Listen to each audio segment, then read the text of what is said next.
السلام عليكم ورحمة الله وبركاته. إن الحمد لله نحمده ونستعينه ونستغفره ونعوذ بالله من شرور أنفسنا ومن سيئات أعمالنا. من يهده الله فلا مضل له ومن يضلل فلا هادي له. أشهد أن لا إله إلا الله وحده لا شريك له وأشهد أن محمدا عبده ورسوله الذي لا نبي ولا رسول بعده. اللهم صل وسلم وبارك على عبدك ورسولك محمد وعلى آله وصحبه ومن تبع هداه بإحسان إلى يوم الدين. أما بعد، رب اشرح لي صدري ويسر لي أمري واحلل عقدة من لساني يفقه قولي.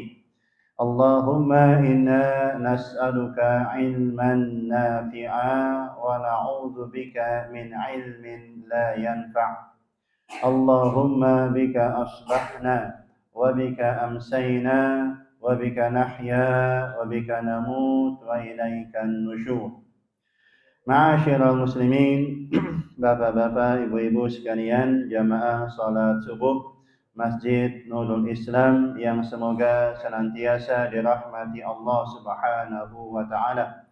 Alhamdulillah, segala puja dan puji syukur marilah dapat senantiasa kita haturkan dan kita panjatkan kehadirat Allah Subhanahu wa taala atas segala limpahan nikmat, rahmat, taufik dan hidayahnya, sehingga pada kesempatan pagi hari ini kita semua dapat memulai hari ini dengan bersama-sama bersujud kepadanya, dan kemudian kita manfaatkan sejenak waktu yang Allah Subhanahu wa taala berikan untuk dapat mengambil faedah dari untayan ayat-ayatnya dan sabda-sabda Rasulnya Muhammad sallallahu alaihi wa ala alihi wasallam, yang mudah-mudahan akan dapat memberikan pada kita suatu bekal ilmu yang bermanfaat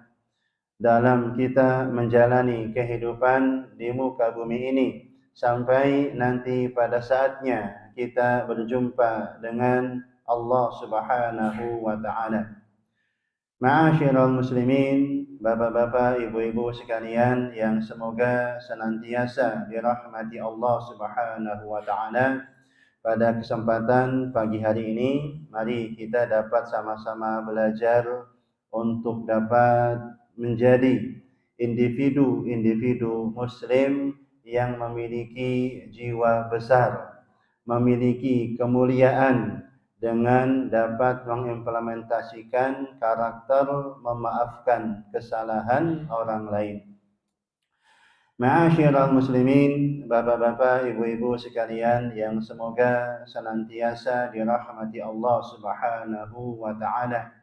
Kita perlu sama-sama ingat kembali bahwasanya derajat seorang hamba di hadapan Allah Subhanahu wa taala itu diukur dengan kualitas ketakwaannya. Semakin seorang hamba dapat patuh kepadanya, maka semakin mulia dan terhormat derajatnya di sisi Allah Subhanahu wa taala. Sebaliknya, ketika seorang hamba dia enggan untuk dapat patuh kepada petunjuk Allah Subhanahu wa taala, maka derajatnya akan menjadi rendah dan hina di hadapan Allah. Meskipun mungkin di mata manusia tampaknya sebagai seorang yang terhormat dan dimuliakan. Allah Subhanahu wa taala berfirman di dalam surat Al-Hujurat ayat yang ke-13, Ya ayyuhan nas inna khalaqnakum min dzakarin wa untha wa ja'alnakum syu'uban wa qabaila lita'arafu inna akramakum 'indallahi atqakum innallaha 'alimun khabir. Allah Subhanahu wa taala berfirman yang artinya, wahai sekalian manusia, sesungguhnya kami menciptakan kalian dari seorang laki-laki dan seorang perempuan dan menjadikan kalian berbangsa-bangsa, bersuku-suku supaya kalian saling kenal mengenal. Sesungguhnya orang yang paling mulia di antara kalian di sisi Allah ialah orang yang paling bertakwa di antara kalian. Sesungguhnya Allah Maha mengetahui lagi Maha mengenali. Kemudian ma'asyiral muslimin, bapak-bapak, ibu-ibu sekalian yang semoga dirahmati Allah Subhanahu wa taala, kita perlu garis bawahi kemudian bahwasanya ketakwaan itu meliputi akhlak-akhlak dan karakter-karakter yang mulia yang hubungannya dengan sesama manusia. Allah Subhanahu wa taala berfirman di dalam surat Az-Zariyat ayat yang ke-15 sampai 16. Allah Subhanahu wa taala berfirman, "Innal muttaqina fi jannatin wa 'uyun, akhidhina ma atahum rabbuhum, innahum kanu qabla dzalika muhsinin." Allah Subhanahu wa taala berfirman yang artinya, sesungguhnya orang-orang yang bertakwa itu berada di dalam surga, di taman-taman surga, dan di sana terdapat mata air yang menyegarkan, sambil menerima segala pemberian Rabb mereka. Sesungguhnya mereka sebelum itu di dunia adalah orang-orang yang senantiasa berbuat kebaikan. Sehingga ma'asyiral muslimin, Bapak Ibu sekalian rahimakumullah, ketakwaan itu kita perlu sama-sama perhatikan ya, meliputi dua dimensi kebaikan. Yang pertama, baiknya hubungannya kepada Allah Subhanahu wa taala, dan yang kedua, baiknya hubungannya kepada sesama manusia. Nah, kemudian Allah Subhanahu wa taala pun menjelaskan di dalam Al-Qur'an karakter-karakter yang menjadi ciri orang yang bertakwa sebagai panduan bagi kita untuk dapat mengamalkannya, yang kemudian harapannya diri kita benar-benar dapat menjadi orang yang bertakwa dan mulia di hadapannya. Nah, ma'asyiral muslimin, bapak-bapak, ibu-ibu sekalian yang semoga senantiasa dirahmati Allah Subhanahu wa taala, di antara karakter yang mulia dalam ketakwaan ialah yaitu ringan dalam memberikan maaf kepada manusia. Hal ini sebagaimana Allah Subhanahu wa taala firmankan di dalam surat Ali Imran ayat yang ke-133 sampai dengan 134.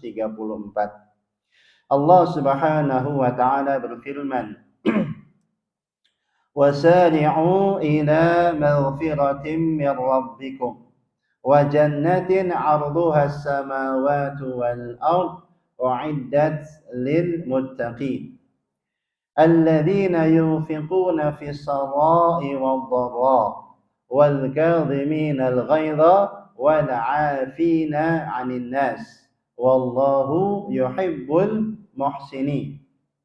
Allah Subhanahu wa taala berfirman yang artinya, dan bersegeralah kalian kepada ampunan dari Tuhan kalian. Jadi Allah itu memerintahkan untuk menyambut yang namanya ampunan ya dan perintah Allah agar kita bersegera. Jangan suka menunda-nunda. Jangan memperlambat diri, tapi bersegeralah ya, bergegaslah untuk dapat menyambut seruan Allah Subhanahu wa taala. Dan kepada surga yang luasnya seluas langit dan bumi, yang disediakan untuk orang-orang yang bertakwa. Kemudian Allah menjelaskan karakter-karakter orang yang bertakwa itu, yaitu orang-orang yang menafkahkan hartanya baik di waktu lapang ataupun sempit, dan orang-orang yang menahan amarahnya dan memaafkan kesalahan manusia. Dan Allah mencintai orang-orang yang berbuat kebajikan. Ma'asyiral muslimin, bapak-bapak, ibu-ibu sekalian, rahimakumullah. Kalau kita perhatikan di dalam Al-Quran itu yang ada perintah minta maaf atau memberi maaf, Pak? Yang ada itu perintah memberi maaf, perintah memaafkan. Ya, ini menunjukkan keutamaan tersendiri ya daripada sifat ringan memaafkan. Nah, kalau kita kemudian tanya lagi pada diri kita, memaafkan itu gampang apa susah, Pak? Gampang susah atau gampang susah, Pak? Mungkin susah jadinya ya. Namun di sini ma'asyiral muslimin rahimakumullah, Allah menekankan dan memberikan pada kita petunjuk agar mari kita dapat menjadi pribadi-pribadi muslim yang dapat ringan memaafkan kesalahan saudaranya.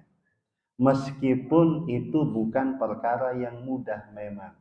Meskipun itu memang bukan perkara yang ringan. Tapi Allah Subhanahu wa taala menghendaki agar kita dapat mendidik hati dan jiwa kita untuk sampai pada derajat dan karakter tersebut. Ya. Makanya perlu adanya mujahadah, perlu adanya perjuangan dalam hati dan jiwa kita untuk dapat memiliki hati yang lapang, dapat memaafkan kesalahan saudara-saudaranya. Ma'asyiral muslimin, bapak-bapak, ibu-ibu sekalian rahimakumullah. Ya, Al-Qur'an menyampaikan bahwasanya orang-orang yang dapat memaafkan kesalahan saudaranya menunjukkan bahwasanya ia memiliki kesabaran dan jiwa yang besar. Allah Subhanahu wa taala berfirman di dalam surat Fussilat, surat yang ke-41 ayat 35 sampai 36. Allah Subhanahu wa taala berfirman, "Wa la tastawil hasanatu wa las-sayyi'ah. Idfa' billati hiya ahsan. Fa idzal ladzi bainaka wa bainahu 'adawatun ka'annahu waliyyun hamid.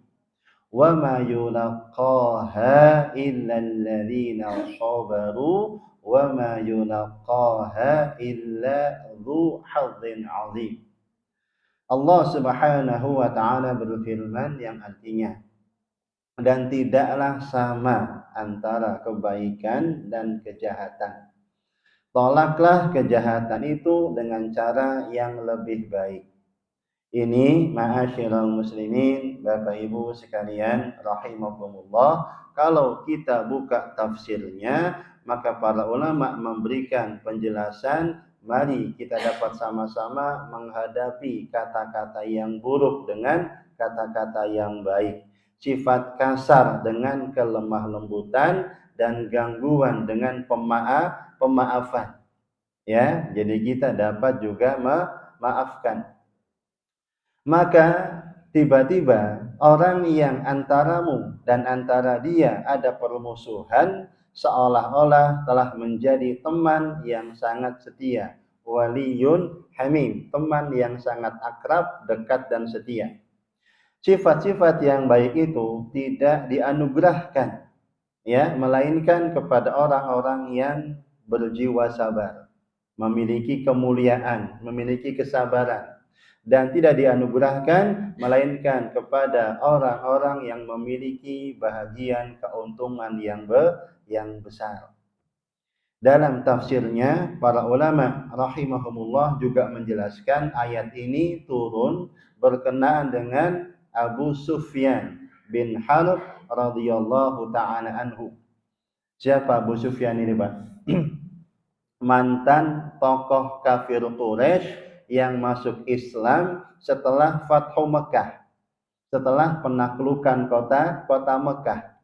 Dulunya orang ini, ya, merupakan orang yang paling memusuhi Rasulullah Shallallahu Alaihi Wasallam, paling keras dalam mengganggu dakwahnya Nabi Muhammad Shallallahu Alaihi Wasallam. Bahkan dialah pemimpin dalam perang Uhud, yang di sana terbunuh 70 sahabat Rasulullah Shallallahu Alaihi Wasallam.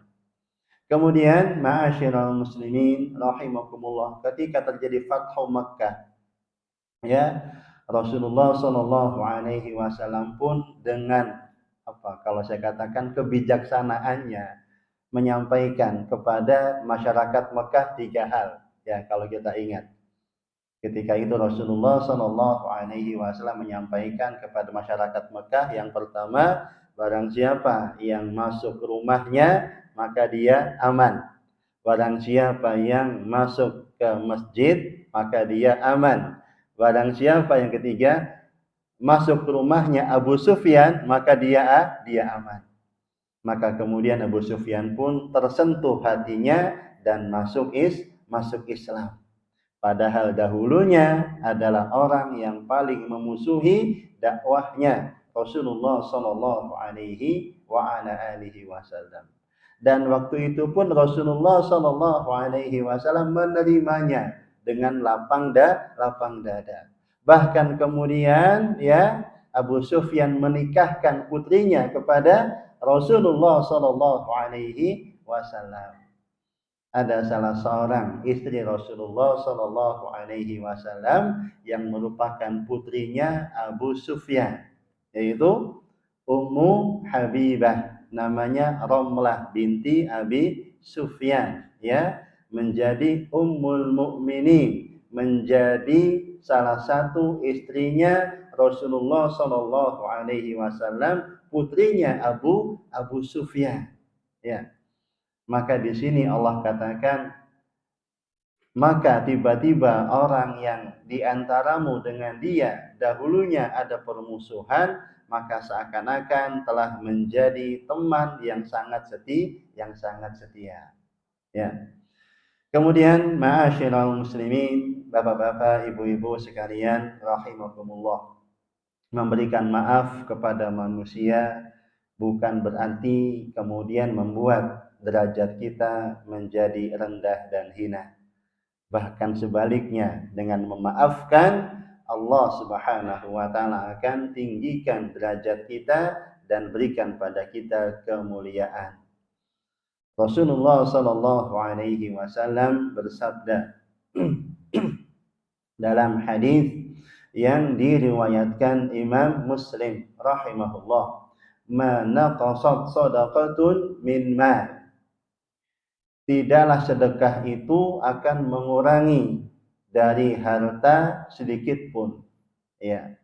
Nominalnya mungkin berkurang, ya, tetapi keberkahannya akan senantiasa ada, bahkan bertambah. Ya. Makanya insya Allah, Pak, ya, tidak ada ceritanya orang sedekah ikhlas miskin, nggak ada. Ya. Bahkan sebaliknya, Allah Subhanahu wa taala akan berikan keberkahan dalam hidupnya. Allah akan berikan kesehatan, Allah akan berikan kemudahan dalam urusannya, keluarga yang sakinah, mawaddah warahmah, anak-anak yang soleh dan solehah, keimanan bertambah kuat, ilmu semakin bertambah wawasannya, semakin juga meningkat kualitas dan kuantitas amal-amalnya dan seterusnya dari berbagai keberkahan-keberkahan yang Allah Subhanahu wa taala berikan. Berikutnya kata Rasulullah sallallahu alaihi wasallam, "Wa ma zadallahu 'abdan bi'afwin illa 'izzan." Dan tidaklah Allah menambah pada diri seseorang yang memaafkan selain kemuliaan. Wa ma tawaddu'a ahadun lillah illa rafa'ahu Allah. Dan tidaklah ada seorang hamba yang merendah karena Allah, dalam arti bertawadhu, rendah hati, melainkan Allah Subhanahu wa taala akan angkat derajatnya. Kemudian ma'asyiral muslimin, bapak-bapak, ibu-ibu sekalian yang semoga senantiasa dirahmati Allah Subhanahu wa taala. Memaafkan adalah salah satu prinsip ya atau pijakan dalam kita berinteraksi. Allah Subhanahu wa taala berfirman di dalam surat Al-A'raf ayat yang ke-199.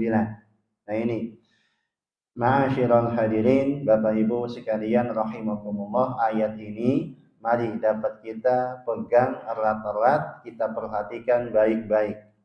Inilah prinsip dalam kita berinteraksi dengan manusia.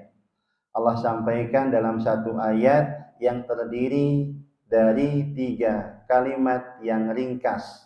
Ya, Allah Subhanahu wa taala berfirman, "Khudhil 'afwa wa'mur bil 'urfi wa a'rid 'anil jahili." Allah Subhanahu wa taala berfirman yang artinya, jadilah engkau sebagai seorang yang memaafkan atau pemaaf, dan perintahkanlah orang tetap mengerjakan yang ma'ruf, ya, tetap sampaikan yang baik, tetap sampaikan kebaikan, ajak manusia kepada yang ma'ruf, cegah manusia dari yang mungkar. Wa a'rid 'anil jahilin, serta berpalinglah dari orang-orang yang bodoh, orang-orang yang tidak mengerti, orang-orang yang belum mendapatkan hidayah dari Allah Subhanahu wa taala. Ma'asyiral muslimin, Bapak Ibu sekalian rahimakumullah, yang pertama kalau kita perhatikan dalam ayat ini, langsung Allah katakan apa? Khudzil afwa, berikanlah maaf. Menunjukkan dalam kehidupan ini memang akan sangat banyak manusia yang mengganggu kita. Ya, kalau kita pikirkan semuanya itu, bisa-bisa kita mati berdiri. Ya, maka jadilah manusia yang lapang dadanya untuk ringan memaafkan. Ya, kemudian tetap sampaikan yang baik, tetap sampaikan yang ma'ruf. Ya, dan kemudian dalam kehidupan ini kita dapat sama-sama menemui ada orang-orang yang belum mengerti, ada orang-orang yang belum mendapatkan hidayah dari Allah Subhanahu wa taala. Maka berpalinglah dari mereka dengan cara yang baik. Tidak perlu kita kemudian membebani ya kepala kita dengan memikirkan orang-orang yang demikian.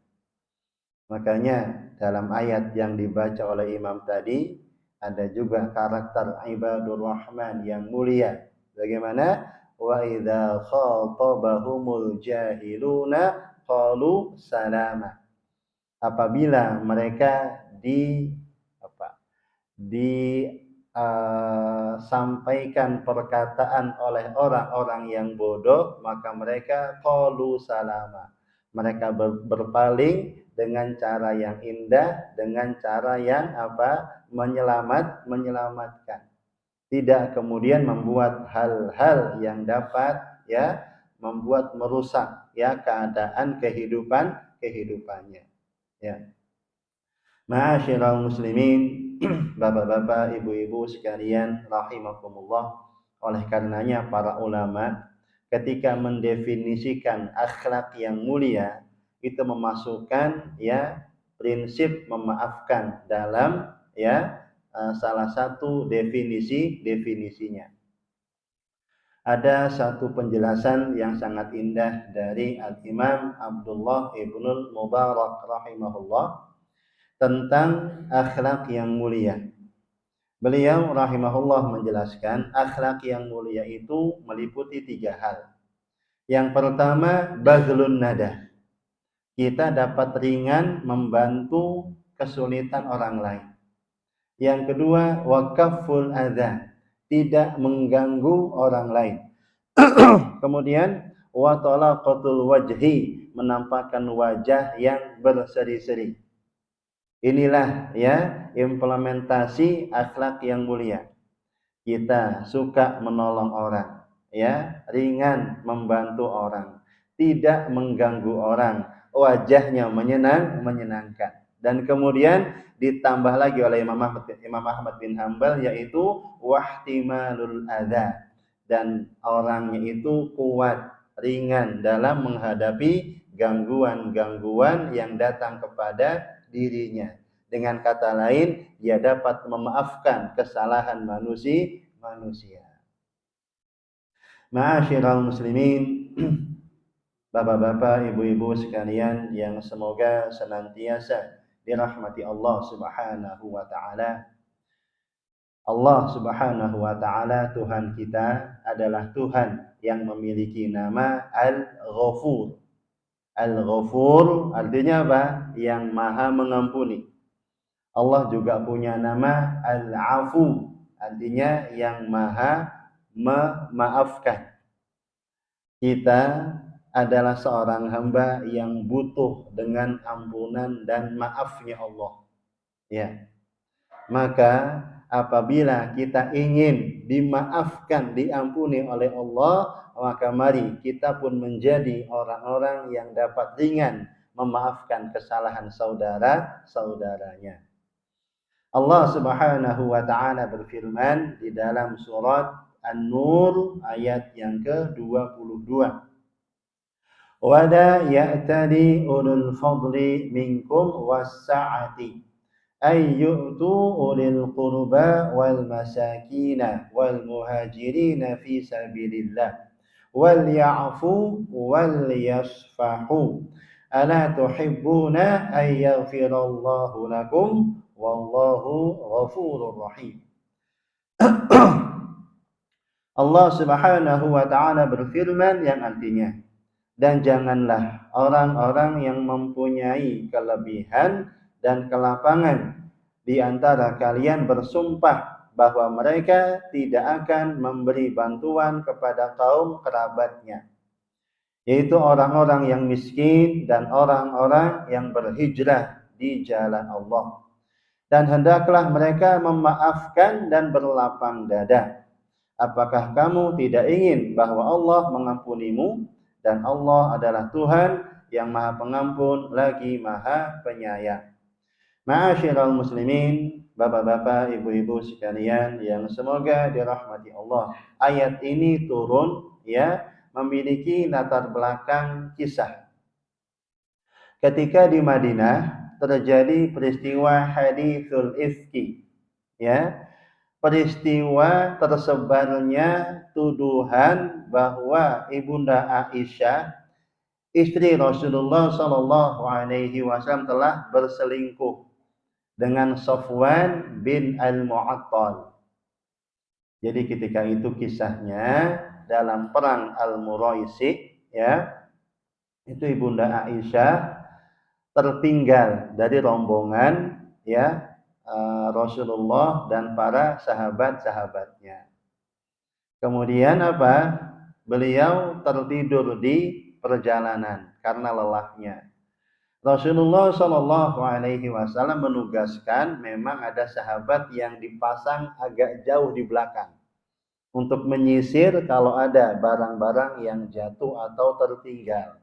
Ya, sahabat Safwan bin Al-Mu'attal ini dengan ontanya. Kemudian sahabat Safwan pun tanpa sengaja bertemu dengan Aisyah yang sedang tidur di perjalanan itu.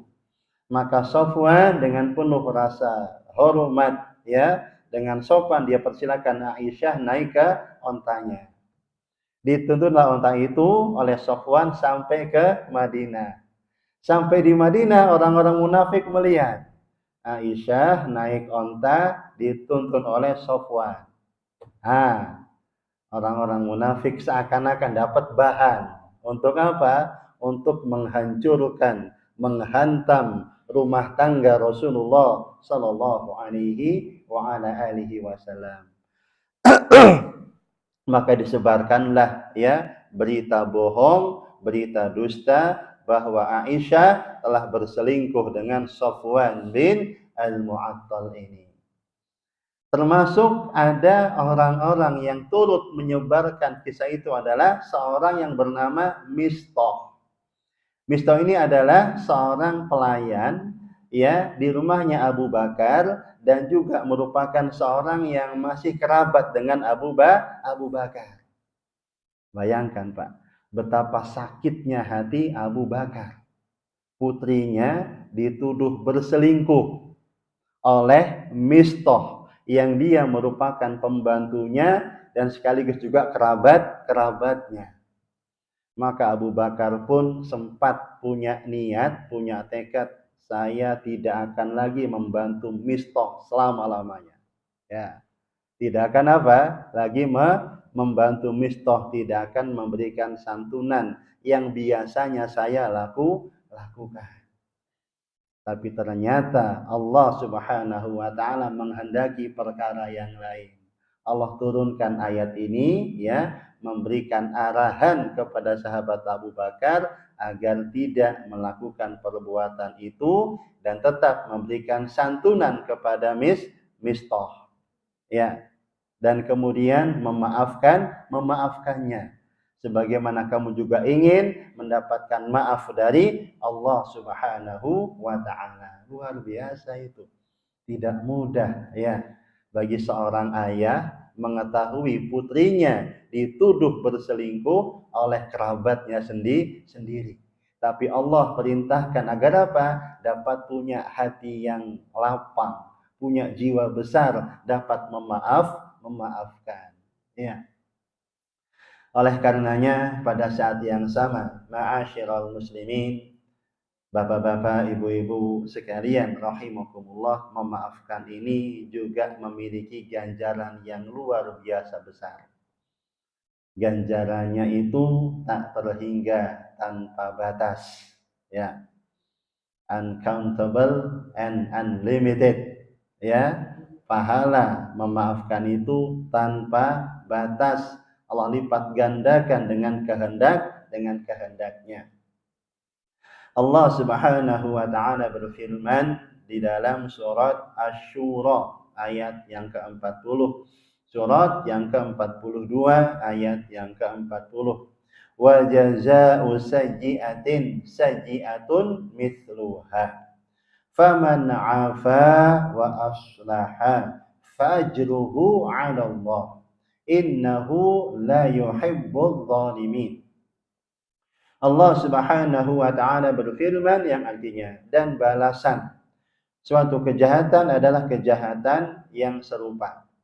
Nah, berdasarkan ayat ini memang diperbolehkan bagi seorang muslim untuk memberikan balasan, ya, ketika dia diganggu atau dizalimi dengan balasan yang sepadan, setimpal, serupa.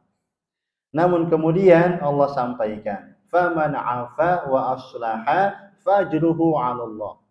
Maka barang siapa yang dapat memaafkan dan berbuat kebaikan, maka pahalanya atas tanggungan Allah. Sesungguhnya dia tidak menyukai orang-orang yang zalim.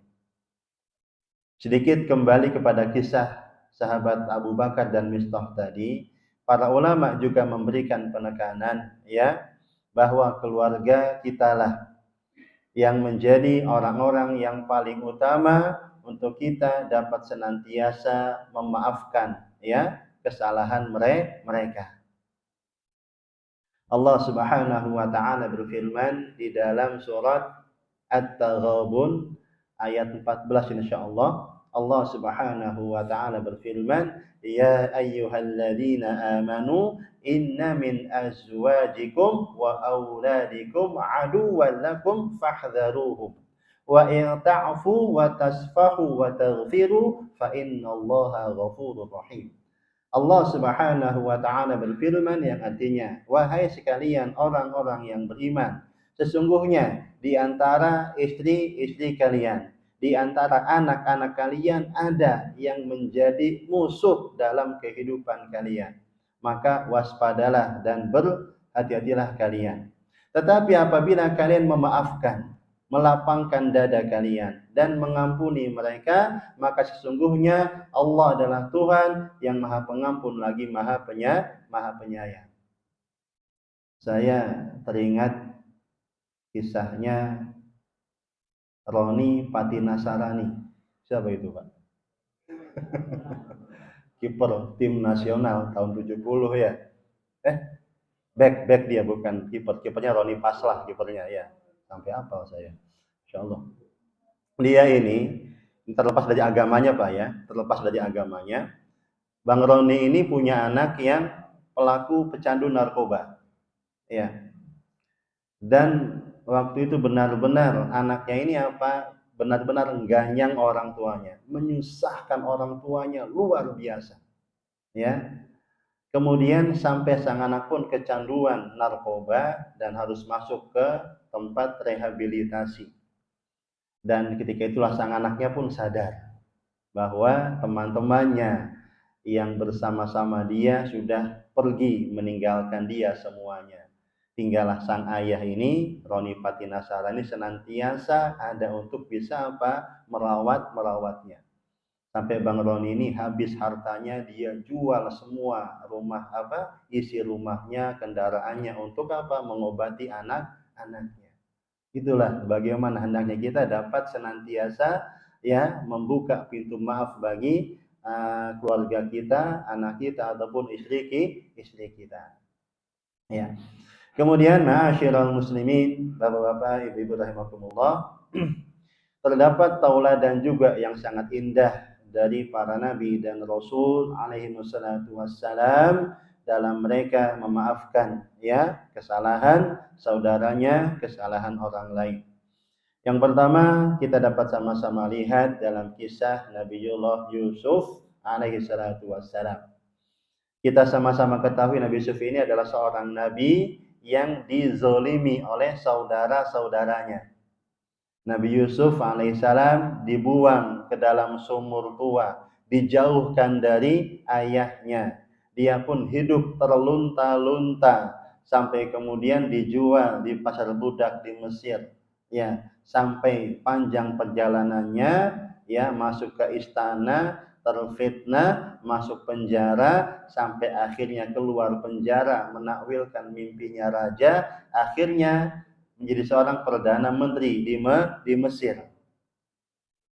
Pada suatu ketika datanglah saudara-saudaranya ke Mesir untuk apa? Meminta bantuan pangan dalam musim paceklik yang berkepanjangan. Ya, ketika itu Nabi Yusuf pun dengan jiwa besarnya kemudian ya tidak mengungkit akan kezaliman saudara-saudaranya yang pernah diperbuatnya kepada dirinya. Allah mengabadikan perkataannya dalam surat Yusuf ayat 92. Qala la tathriba 'alaikumul yawm yaghfirullahu lakum wa huwa arhamur rahimin. Dia Yusuf berkata, pada hari ini tidak ada cercaan, tidak ada caci maki terhadap kalian. Mudah-mudahan Allah mengampuni kalian dan Dia adalah Tuhan yang Maha Penyayang di antara para penyayang. Ya, memaafkan saudara-saudaranya. Kemudian diriwayatkan Imam Al-Bukhari dan Muslim rahmatullahi alaihima dari sahabat Ibnu Mas'ud radhiyallahu taala anhu, ia berkata, seakan-akan aku pernah melihat Rasulullah Shallallahu Alaihi Wasallam menceritakan seorang nabi dari kalangan para nabi Bani Israel yang dipukul oleh kaumnya sampai berdarah. Lantas dirinya mengusap darah tersebut dari wajahnya sambil berkata, Allahumma ghfir li qaumi fa innahum la ya'lamun. Ya Allah, ampunilah kaumku, sesungguhnya mereka tidak mengetahui. Ya, makanya para nabi itu memang harus punya jiwa besar, dapat apa? Memaafkan umat-umatnya. Coba kalau nabinya itu baperan, waduh susah, Pak. Ya, dapat gangguan sedikit sudah benar-benar dia akan mundur dari pentas medan dakwah. Tapi para nabi Allah kuatkan hatinya, memiliki jiwa yang besar, dapat senantiasa membuka pintu maaf bagi umatnya, kesalahan yang diperbuat oleh manusia. Kemudian ma'asyiral muslimin, Bapak Ibu sekalian rahimakumullah, Rasulullah Shallallahu Alaihi Wasallam ketika Fathu Makkah pun juga dengan kebesaran hati dan jiwanya memaafkan penduduk Makkah dan tokoh-tokohnya. Padahal dahulunya mereka adalah orang-orang yang mengganggu dan menyakitinya. Jadi ketika Fathu Makkah, Nabi Muhammad Sallallahu Alaihi Wasallam datang dengan 10.000 pasukan yang membuat gemetar orang-orang Mekah. Mereka takut jangan-jangan hari ini Muhammad akan membalaskan dendamnya kepada kita. Dahulu kita sudah menyakiti dia, dahulu kita sudah mengganggu dakwahnya, bahkan hampir membunuh dia. Sekarang dia datang dengan 10.000 pasukannya. Namun kemudian Rasulullah Shallallahu Alaihi Wasallam pun masuk Makkah, tawaf di Ka'bah, menghancurkan berhala-berhala dan mengumpulkan orang-orang Makkah. Kemudian Rasulullah Shallallahu Alaihi Wasallam bersabda, Ya ma'syara Quraisyin, ma tarawna anni fa'ilun bikum. Wahai orang-orang Quraisy, kira-kira apa yang bakal saya perbuat kepada kalian? Maka dengan penuh rasa memelas orang-orang Mekah, orang-orang Quraisy mengatakan, khair, kebaikan. Akhun karim, ibnu akhin karim. Engkau adalah saudara kami yang mulia, putra dari saudara kami yang mulia.